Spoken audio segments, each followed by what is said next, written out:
చలో guys going to Edupayala దుర్గమాతకి జై. వన దుర్గమాత టెంపుల్కి అయితే వెళ్తున్నాం. ఏడుపాయలు వన దుర్గమాత టెంపుల్. సో ఇక్కడైతే ఆటోలో మమ్మీ, మా అత్తమ్మ, మా వదిన అందరము ఎక్కినాము. ఆటోల కోసం మళ్ళీ ఇంకొక ఆటో కోసం వెయిటింగ్ చేస్తున్నాం.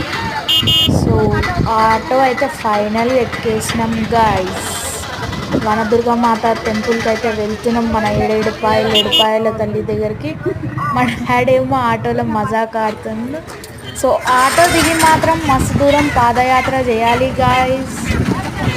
మా మామ అందరూ కలిసి ఇంకా నడుస్తున్నాం. చాలా దూరం నడవాలి. లోపలికి వెళ్ళాలంటే ఆ కట్ట దాటి పోవాలి, చెరువు కట్ట.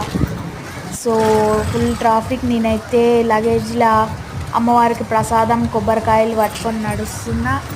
సో ఎండలు మాత్రం మస్తు కొడుతున్నాయి గాయస్. ఇంకా చూసేసేయండి మా అమ్మ, మా అత్తమ్మ, మా వదినని.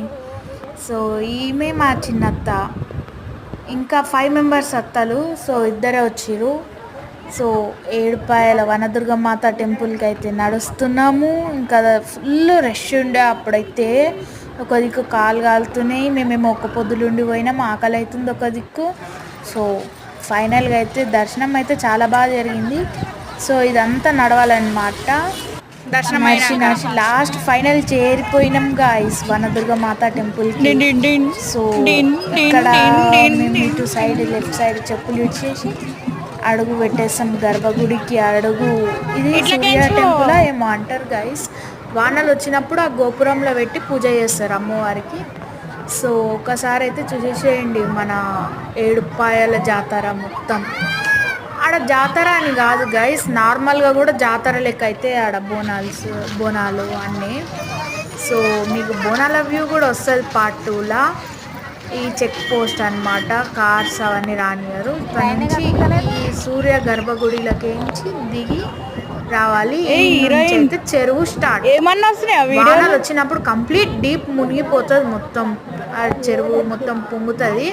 సో ఆ టెంపుల్ మునిగిపోతుంది కాబట్టి ఆ గుడిలో ఆ స్టెప్స్ దిగాం కదా ఇందాకలా, ఆడ అమ్మవారిని పెట్టి పూజ చేస్తారనమాట. సంథింగ్ నాకు అది తెలియదు, సారీ ఏమన్నా తప్పు చెప్పుంటే. సో ఆ గుడిలో మాత్రం పూజ చేస్తారని తెలుసు. ఈ కుండలకేంచి కూడా నీళ్ళు ఊరుతాయి. ఇక్కడైతే మా హనుమంతు స్వామి ఎలా కూర్చొని తింటున్నారు. పాప కోతి పిల్ల అయితే మంచి పట్టుకున్నది మాత్రం. సో లేస్ ప్యాకెట్ ఎత్తుకోపోయింది యాక్చువల్లీ ఆ పాపది, ఏడుస్తుండే. సో ఈ చెరువు అసలు కాలు పెడితే నెత్తులు పగులుతాయి అట్లా